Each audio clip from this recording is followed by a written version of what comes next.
Here we are with a map making webinar, and we're going to be here with the talented Josh Stolars. He is an artist and the creator of map effects. And so I'm really excited to have him on today to teach us kind of like step-by-step tutorials how we can draw maps for our fantasy world. But before we get into that, let me introduce myself. I am Jason Link. I am an author of fantasy and sci-fi. I also teach courses on Udemy. I have a world building course among other courses. And so I just want to say thank you and welcome.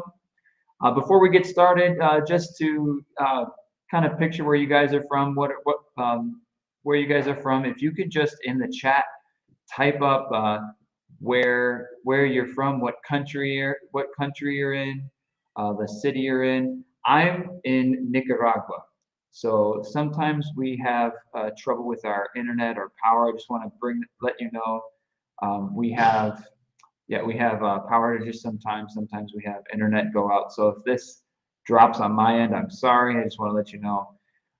But hopefully that won't happen. Oh, we have Ulrike. I think. Sorry if I'm mispronouncing your name, from Berlin. Oh, that's cool. Okay, good. Welcome. We're glad you're here.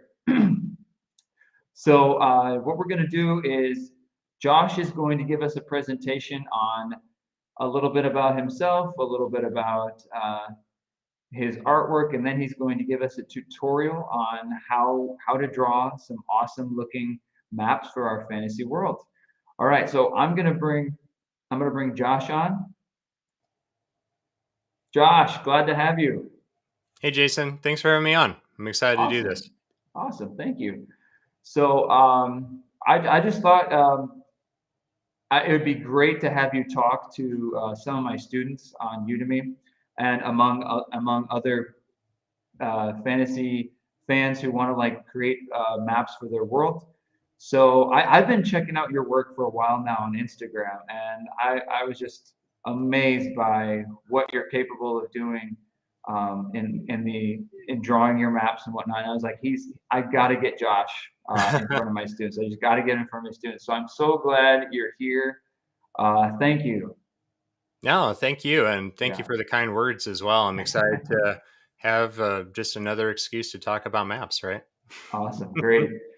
So what we're going to do is I thought we could have you share a little bit about yourself, how you got into map making, and then maybe share a little bit of your work, and then we could have a tutorial on how to do map making basics, and then finish up with a Q&A at the end. Does that sound good? Sounds great. All right. So without further ado, I'll let you take it from here. Okay. And all right. Thanks. All right. Let me share my screen.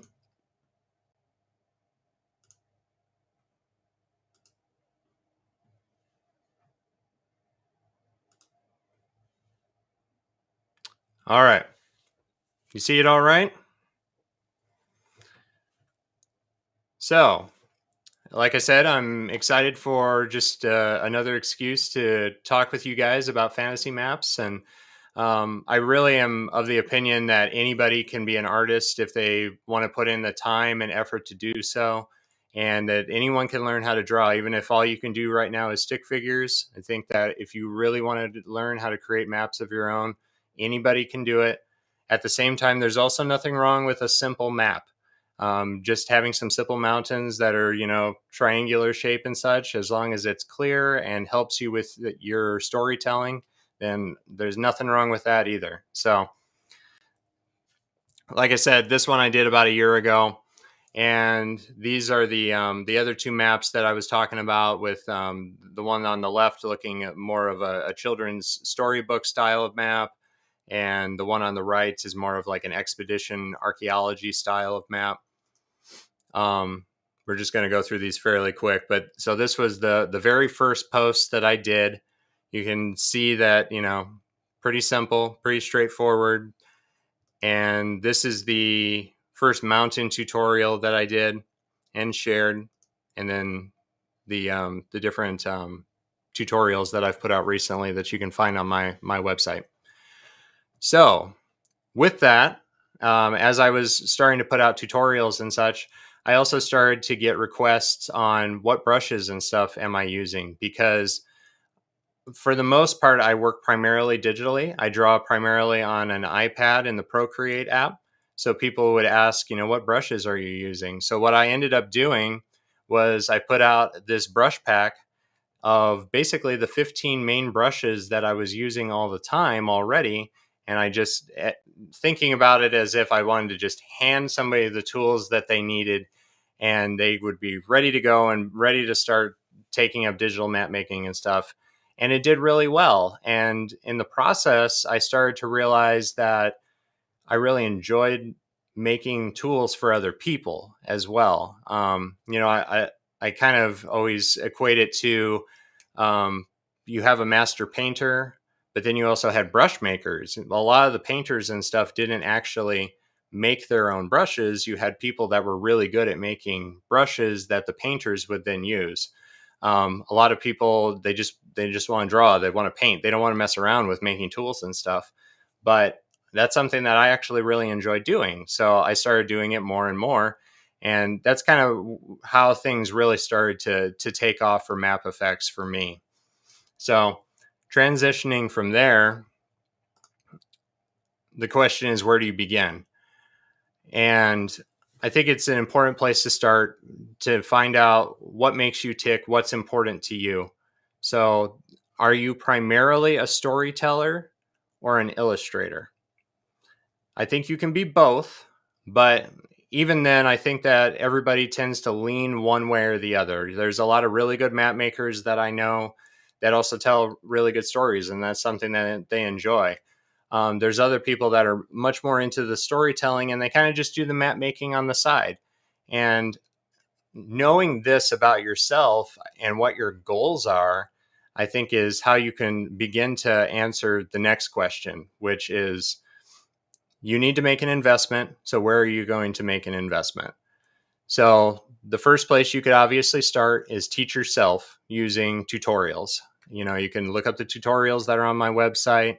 I often encourage people that are first starting out to find an artist that they really like and literally trace the mountains, trace the forests. There's something about the act of copying which triggers something in your brain that causes you to notice basically how somebody is doing something. So you can teach yourself, but it is a time investment. You have to practice. You can't just, I joke that we shouldn't be tutorial collectors. We need to be tutorial doers. You need to practice. You need to put in the time, but it's a major time investment. You saw my first map to now. There's a lot of maps in between that you will probably never see the light of day because they're not very good. But you have to put in the time. The other thing that you can do is you can hire somebody. You can commission somebody to make a map for your story. And there's a lot of places you can go. You can go on Instagram.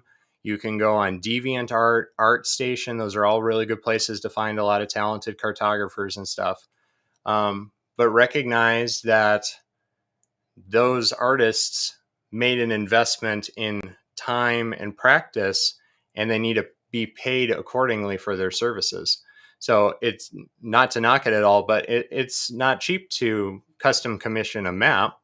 It's worth it, but that is a different type of investment that you have to make, and you have to, be aware of that going into it.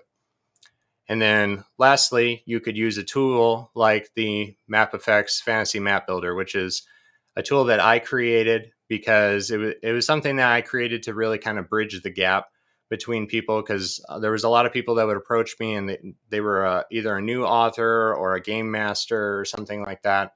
And they frankly just couldn't afford a custom commission. And, I get that. But they still really wanted a cool map, and I wanted to be able to provide something for them. So I created this map builder so that it has all the hand-drawn mountains and forests and cliffs and floating islands now and lakes and all that good stuff, so that you can use it in Procreate, Photoshop, Clip Studio Paint, or Affinity Photo, and you can stamp those brushes together and create a map of your own. So that's a different type of investment that you can potentially make. So transitioning more towards application, which is the better map? I'll let you take it in for a second. So obviously I'm setting you up. Now, I realize that people have different artistic preferences. So some people would actually prefer the map on the left because it's a little bit more simple, it's a little bit more clean. Complexity wise, the map on the right has a lot more going. It took me much longer to draw, but which is the better map? Well, when you start to look at some of the details, that's when you realize that even though this map might look nice, it's got some problems. And I picked this example because rivers are often the thing that people mess up most frequently. So if you look at like the one that I circled on the top, rivers don't run coastline to coastline. That would be a narrow channel, if anything, but it's not a river. A little bit lower than that by the lake, you have a lake that has two outlets flowing out of it into the ocean, and rivers don't do that unless there was a major influx of water or something that would cause it to burst its dams. But water will always choose the path of least resistance, so you should only have generally one outlet. Further down you have a river that's splitting into two major rivers, and generally that doesn't happen. And then lastly, you have a river that kind of runs into a valley on the bottom right and then goes back up into the mountains, and you basically have a river that's running uphill. So you have this really nicely rendered map, but it's got all different kinds of problems. So the main point is it's better to have a simple map than a beautiful map that's simply wrong. And the good news is that anybody can draw a simple map. You don't have to invest a ton of time. There's a lot of ways that you can draw a fairly simple map, and it will work for you, whether you put it in your own book or it's a nice clean map that you can easily hand off to another artist. That'll make it easier on them. But that's something that anybody can do. Anybody can create. So that's all I have at the moment. We can dive into the live demo tutorial whenever you're ready for that, Jason. Yep, we can go right into that, Josh. Okay. Awesome. Right. So hopefully I can share this screen.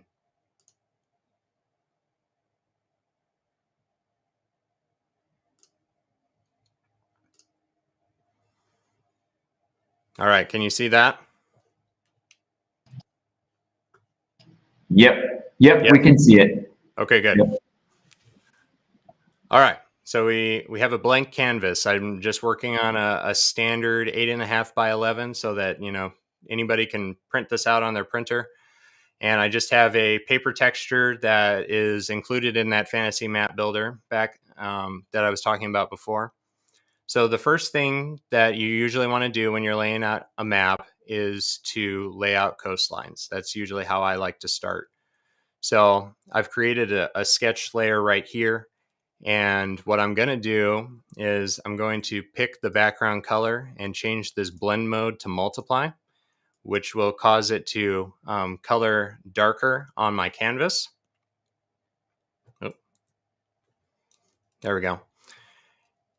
And so the brush that I'm using is kind of a random textured brush. I'll come up to my brush panel and show you. So this is part of my apprentice brushes. It includes a liner brush, a shader brush, and a smudger brush. And you can actually get these for free on my website. If you go to mapeffects.co and visit the freebie section, you can get these brushes for free. And they work in Photoshop, Procreate, and Infinite Painter. So I'm going to start here with this shader brush. Scale this thing up. And just start painting a shape. This is the way I like to do it because I work digitally. So the reason I like doing it this way is you can really focus on the overall shape of the landmass that you're creating. and you don't have to get so caught up in, making sure that you're drawing the coastlines perfectly or something like that. So I'm just laying down color pretty randomly and shaping it as I go. You can see I can scale down my brush here, add in a little bit more detail, add a little bit of an inlet here. Can add some islands and stuff, and then I'll switch to my eraser tool and kind of carve this back where I've changed my mind and I don't want it quite going that far. I can use this eraser tool. So the question, of course, is, so what if you're not working digitally? So there's a lot of different ways that you can create an interesting landmass with traditional tools. And one of them that is kind of popular is to use the bean method. So basically all you do is you take a sheet of paper and you lay it out, and you take dried beans, like dried pinto beans or dried black beans or something like that, and you just kind of scatter them on your paper, and you move them around until you end up with a shape that you like, and then you trace around that. And that's a way to kind of essentially do the same thing that I'm doing, but with a traditional tool. The other thing that you can try to do is to just look for interesting organic shapes all around you. You can use clouds. You can look for rust stains. Those are often will end up with a pretty interesting organic shape that you can use to turn into a map. And just look around you, and you'd be surprised at what you could potentially use to create an interesting map. So you can see I'm just kind of switching back and forth at the moment, just carving this in. I have no plan, so I'm just kind of going with it to see how it looks. So we'll just call that good for now, just for the sake of time. And since I'm working digitally, I can actually transform this. I can smash this down a little bit if I want to. So it's a little bit more in an isometric perspective, which is how I tend to prefer to work. And just add this in here. All right, and let's just call that good. So I'm going to create another new layer above that, and I'm going to come back up to my brush panel, and I'm going to switch to this Apprentice liner brush. And this is what I'm going to use to draw most of the line art for the map. So now I can just go around my coastline and trace around it. And it's okay to be rough. Don't worry about making your lines too perfect. After all, it's supposed to have kind of a little bit of a jaggedy look. So you can just go around the island. And since like I said, I like to work in more of an isometric perspective, I'm using kind of a more sweeping horizontal stroke rather than something like this, which would be more for like a top-down perspective map. So you'll often find me saying to use kind of more of a sweeping horizontal stroke. So that's kind of what I'm talking about here. So I'm just going to rough this in really quickly.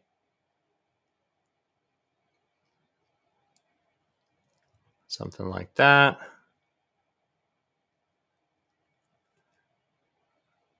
You can add a couple of islands here. Let's add this guy in here.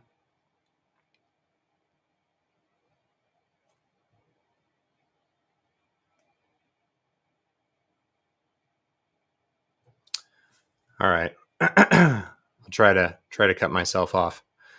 So we have that now. And let's zoom in on a particular area a little bit so that we can see a little bit better. So I'm going to create another new layer just to keep things separate. And let's start with some mountains.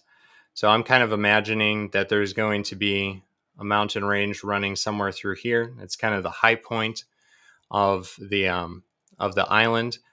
It can be helpful to realize that when you're drawing your coastlines, all of this is connected to the ocean floor. So if you were to remove all the water, theoretically, we're drawing lines and stuff to indicate that all of this landmass is connected. So these are just high points that we're seeing just above the surface. And that's kind of the way that I like to think about it.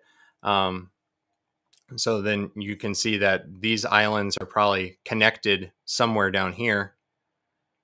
And it just helps you to more realistically recognize where you should be putting mountains and things like that. So just start here, just drawing a couple of mountains.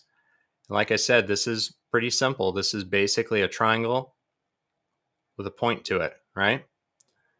And we can add another one here behind it. Something like that. It's all right if it's a little jaggy. It's a mountain after all.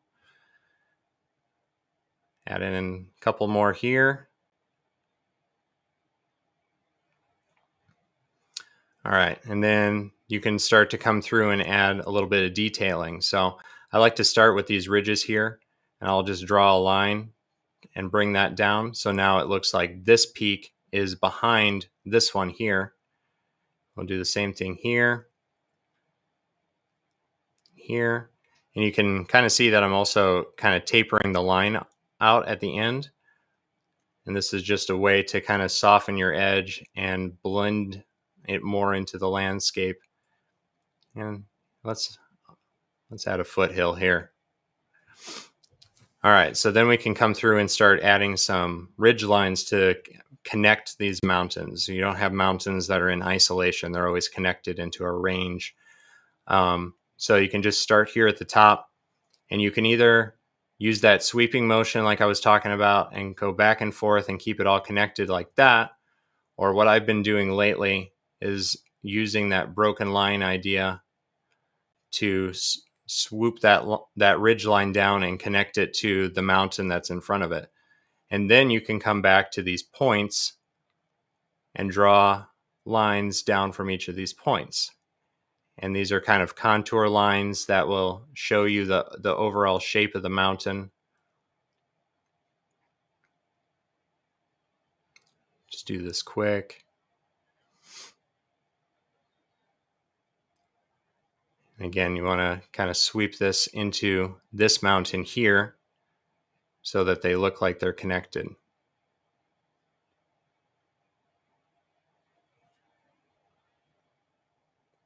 You do the same with the foothills. Usually you want to keep them a little bit more simple.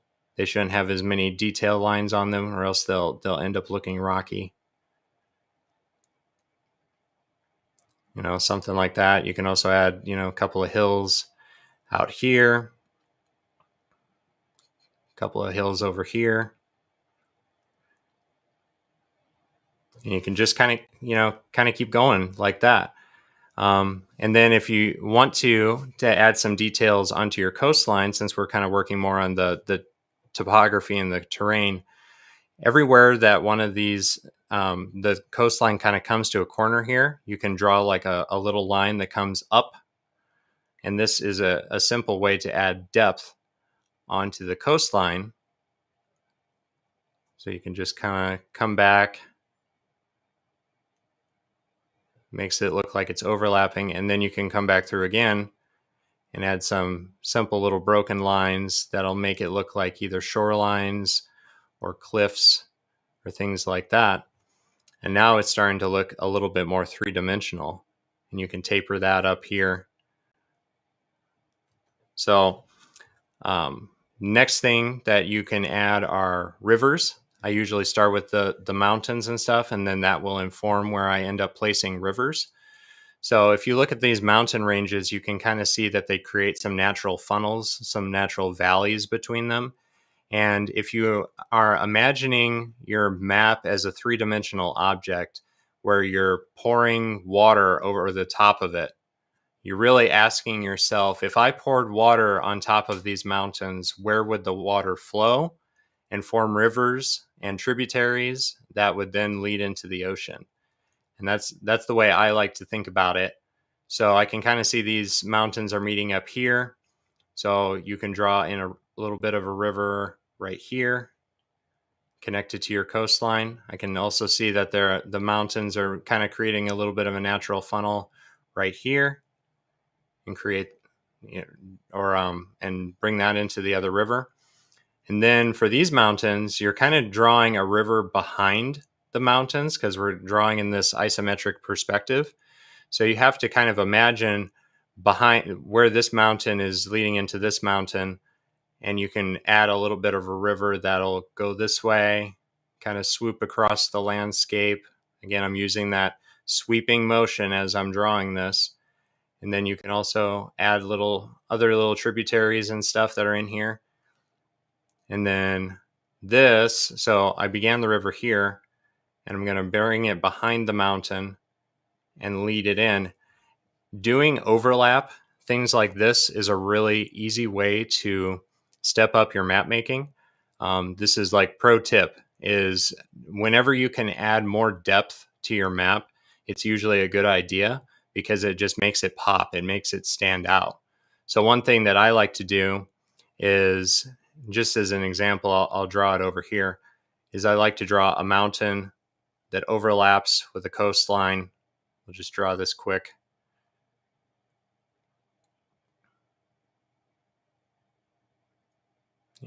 Something like that. And then since I have this on a separate layer, I can go to my coastline layer, switch to my eraser tool, scale this down a bit, and we're just going to erase away where the coastline overlaps with the mountain. So you can see that that's just a really easy way to now add some depth. So when you're coming through here and drawing some wave lines around your coastline, you'll hide it behind this mountain and bring it out on the other side. You can see it's just a real easy way to add a little bit of depth to your mountain, or to your map, I should say. So we've got some rivers and stuff in here. So the next thing I usually do is I like to add forests. So if you saw the map tip that I shared earlier today on my Instagram page, it was about placing forests and placing them realistically. And part of the point that I was making is you don't necessarily need to just place trees around rivers. You have to remember that you're not drawing all the rivers that are potentially on this map. There would be tiny little tributaries and stuff that would be from surface runoff, all, leading to this river, but you're not drawing all those. So if you end up with forests or something that are over here, that's perfectly fine. They don't need to be crowded just around the rivers. So let's zoom in a little bit more just so we can see what we're doing. So there's a couple of different ways that you can draw forests. The classic simple way is to just draw kind of this wavy triangle. Oh, that's terrible. See, I can't draw a tree either. Wavy triangular shape. And you can add another one in here. And then all you want to do is just add kind of a drop shadow. So it looks like the light is coming from this direction and hitting these trees and causing a little bit of a drop shadow. And you can just add more of these in here.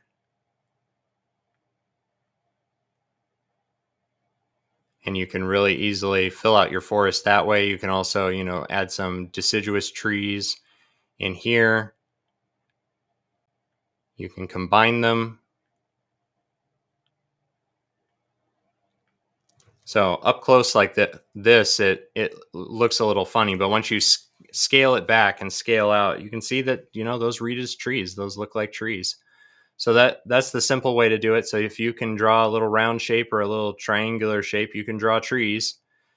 The other way that you could potentially do it, which I like to use often, is more of an impressionist style. So you're kind of going to use this stroke where it's this up and down stroke to do the top of the forest.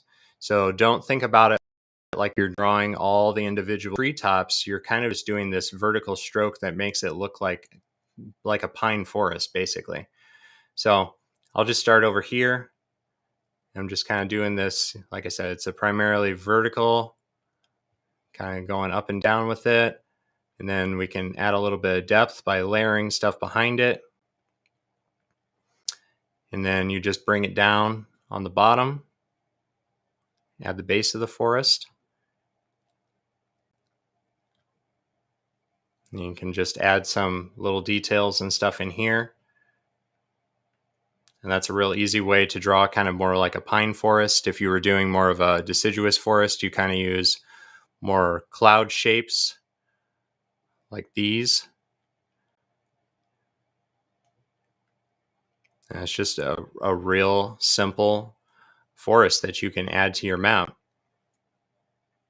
Just like that. Whoops. So, and we can do smaller patches of the trees right here.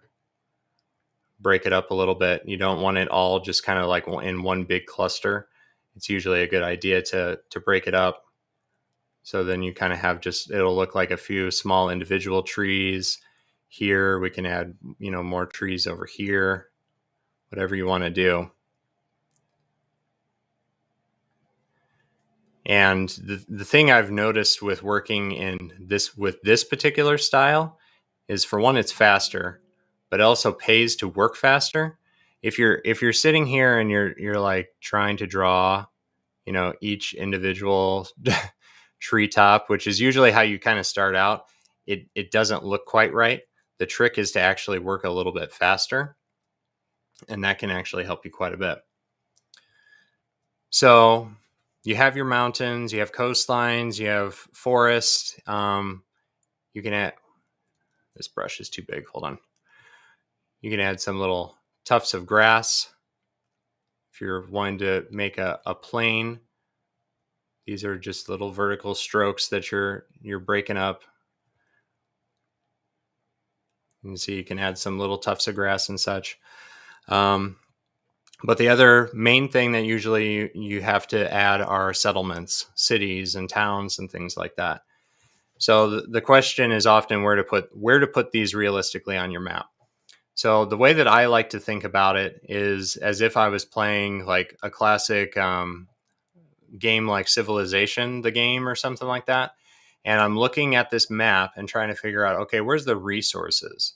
Why would I settle in one area and not another? Would I, obviously this isn't drawn, but why would there be a city here?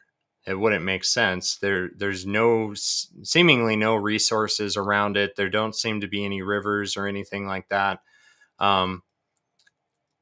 But you can come over here and you could say, well, there might be a town that would spring up somewhere here because maybe it's a mining town.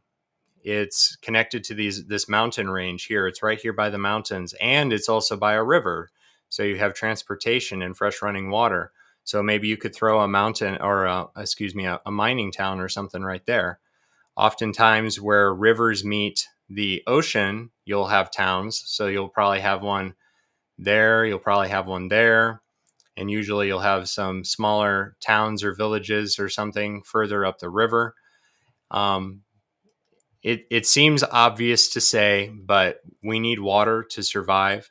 So usually civilizations will hug close to rivers. You theoretically could throw a town or something here, and you could just say, well, there's an underground spring in this town, and it's not big enough that it will, feed into the coastline, but it's enough to provide water for this town. And that, that's perfectly valid. But it's little things like that you kind of have to think through. You have to think, why is this town here? Why would people settle here and actually not just have a homestead, but actually grow into having other families and other people and other trades? And it's just the little things that you can think through that can really add a lot of depth to your story. And this is where I almost feel like the map starts to inform the story in a lot of ways, because you can kind of look at the terrain, you can look at the map, and you can say, oh, okay, there's like a story emerging because you're looking here and saying, oh, well, there's probably a mining town here. Well, what kind of implications would that have? Or, how could that fit into my story? So I think that drawing a map not only gives you context, but I think that it also spawns a lot of creative storytelling ideas that can be really interesting for your world. So even if you're just drawing a map to have fun, I've found that it often creates a lot of interesting ideas for me that end up spawning some interesting stories.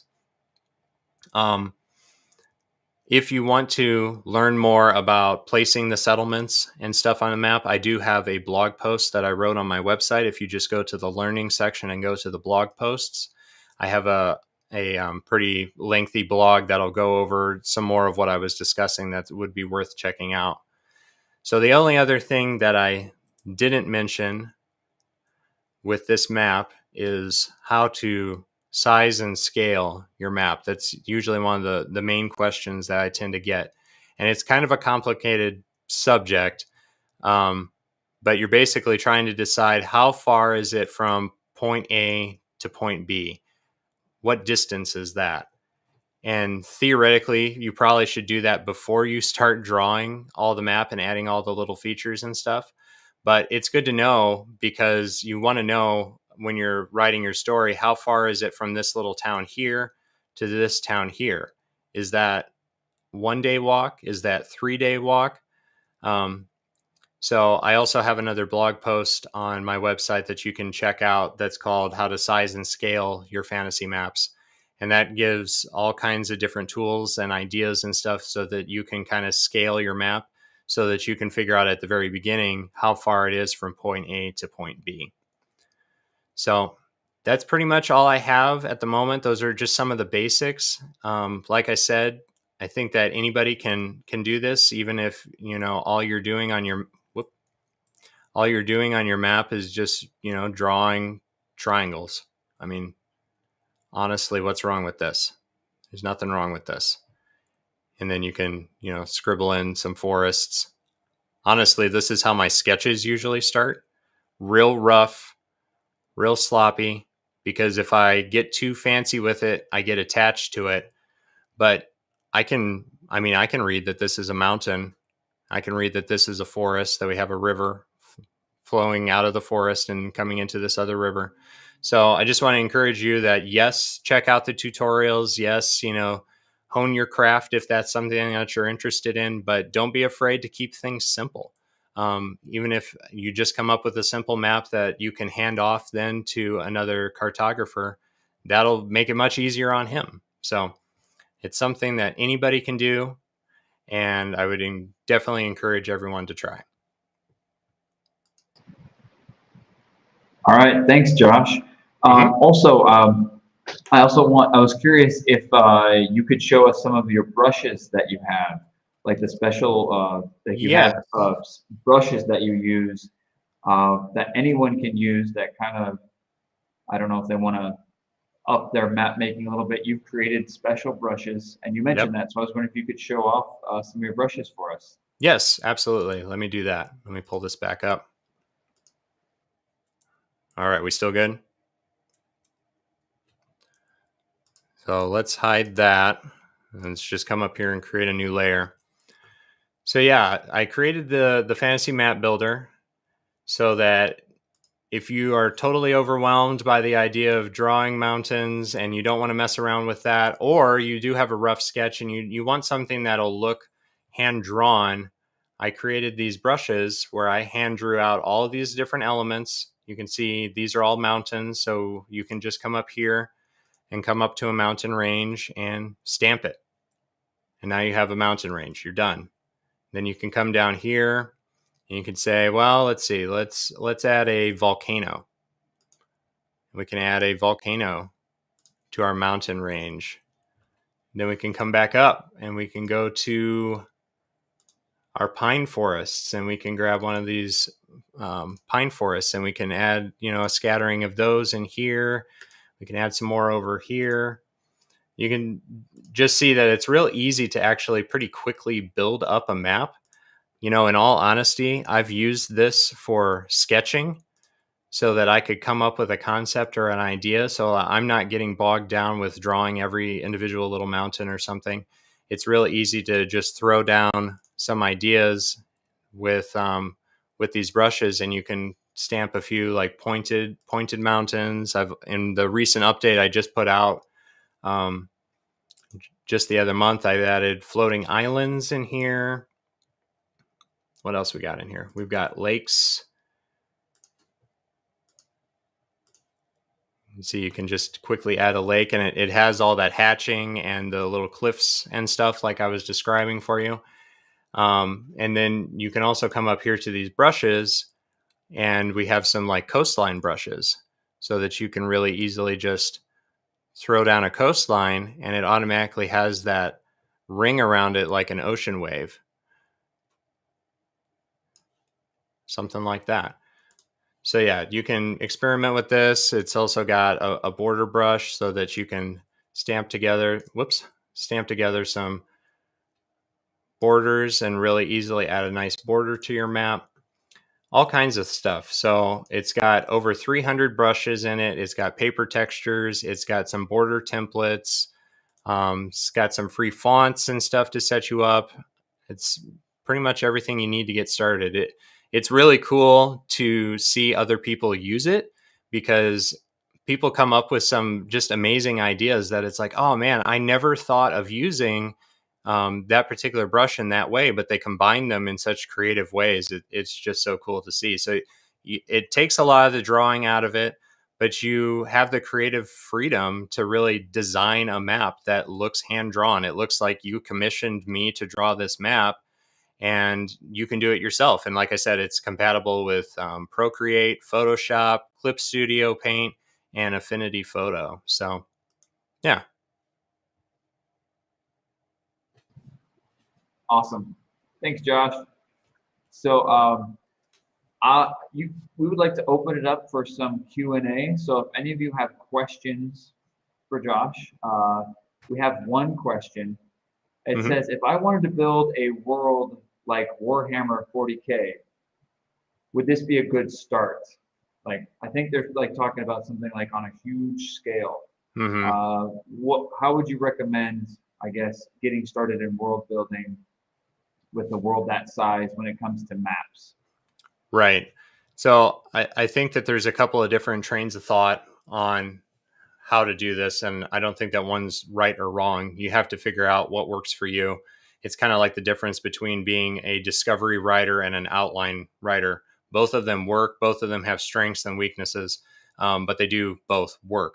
So I personally, when trying to come up with a story, I start with the map.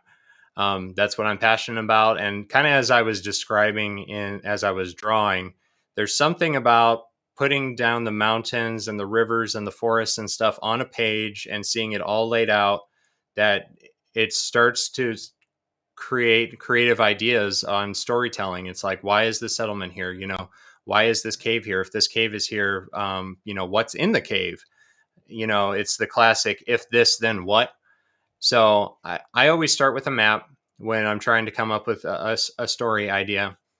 As far as how big of a world, I do think there's a danger of biting off more than you can chew. And you'd be surprised at what compelling stories you can tell in actually a really small place. There's a lot of decent books that all take place in one city, and that doesn't, span a whole world.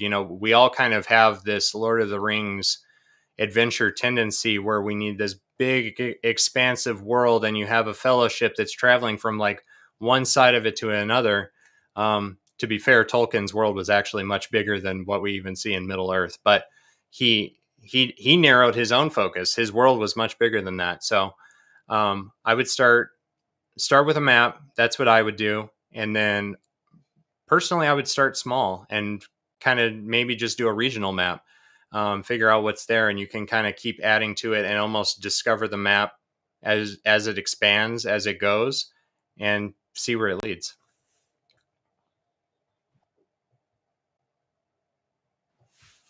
All right, Josh. Thanks. If we don't have, do you have any more questions in the chat? No. If that's it, all right. I just wanted to thank you, Josh. If you haven't yet, you can check out Josh's work at mapeffects.co. I have it right here in the corner here. Check see it a out there. question that just popped up. Oh, another question. Yeah, how would you render a dense forest Okay. fading to a sparse woods? So Okay. with that more impressionist style that I was drawing, you kind of have a main cluster of trees, and then you can actually combine that individual tree style with the more impressionist style, and it actually looks pretty good. So what I would do is I'd kind of have that main block of trees that you would draw, and then I would add like a group of 3 trees, and then a group of 2 trees, and maybe another group of 3, and kind of just taper it off into the landscape.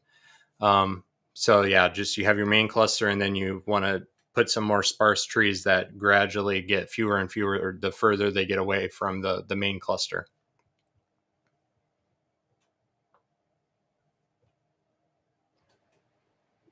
All right. So last call for questions for Josh. Okay. Well, hey, if any others trickle in, that'd be great. Yeah. So please, if you could check out mapeffects.co. Yeah. So yeah, how long has your brush pack been out for? A little over a year. Okay. So I put out that one a little over a year ago, and then I've added a couple of add-on icon packs, and then Nice. actually in the I think it was November I created a city map builder. So it's the same principle, but it's more of like a top-down perspective, and you can take those stamps and create a full city map, and that's done pretty well as well. A lot of people have found that one pretty cool to get both of them so that they can have the regional map and be able to make their own cities as well. And right now it has walls and buildings and Walls, streets and paths. castles, gates, bridges, all kinds of stuff. And I think All right. there's over 300 features in that one too. 300 features. Okay. And Yep. there's about 300 features in the world map making as well. Yeah, so that one had Okay. 200 for a long time, 200. and then about a month ago, I added over 100 more brushes, so now there's over 300 in there. So it's been really cool to initially put out the map builder, and then I got a lot of feedback on it's like, oh, I wish there was caves in there. I wish there was more like pointed rocks and stuff like that. And it's like some of the stuff I wanted to thought of, but it's like, no, that's actually pretty cool. So I love getting feedback and stuff like that so that I can continue to add like free updates and stuff to the people that have already purchased it. So, Cool. and the So other thing I'll throw out there too is I recently made it compatible with Clip Studio Paint and Affinity Photo just to make it available to more people. And I think Clip Studio Paint is a really good option for people that are like, Photoshop is kind of pricey.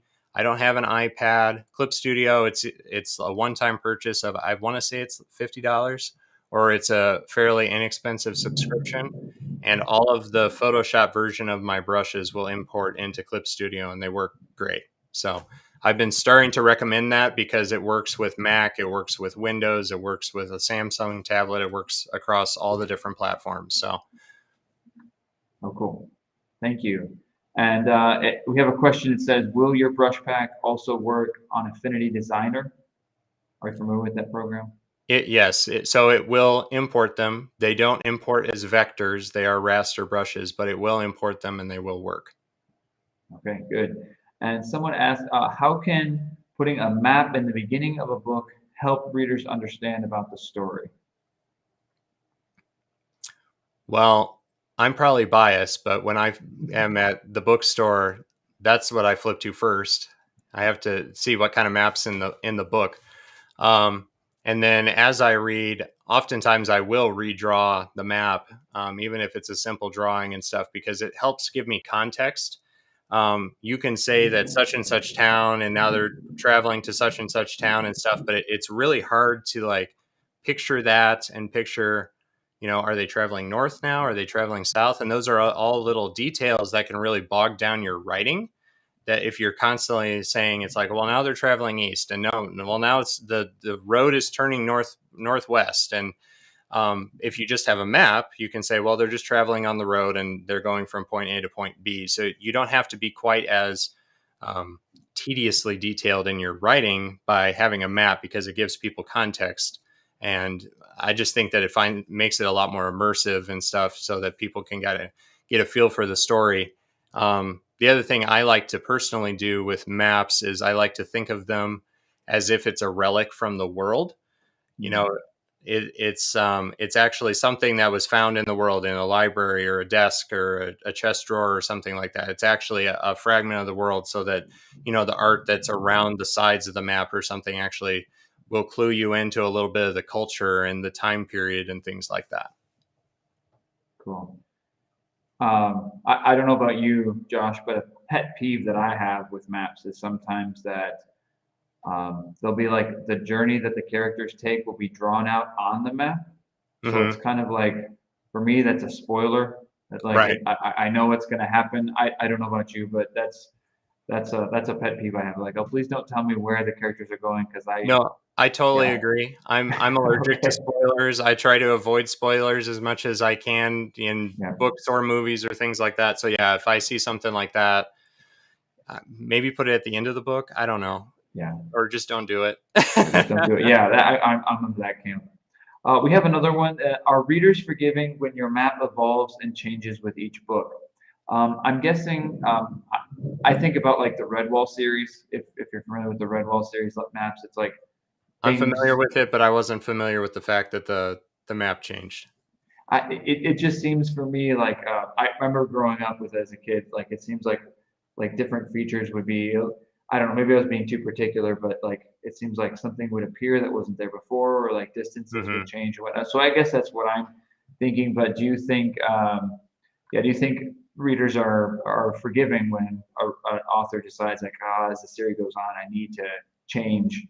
I need to change my map, or is that something like set in stone? I guess it's how good depends on how good of an author you are, right? Yeah. um, Man, I would avoid it. I would really avoid it. It would break immersion for me to. I guess it depends on how major of a change it is. Um, and maybe you can also maybe write it into your story. Um, I'm always struck by I'm going to get the quote wrong, but it's Brandon Sanderson was basically saying he loves the idea of a map that's wrong, because oftentimes, and if you look at our own history and stuff, I mean, Hmm. oftentimes maps are wrong, either like slightly or greatly.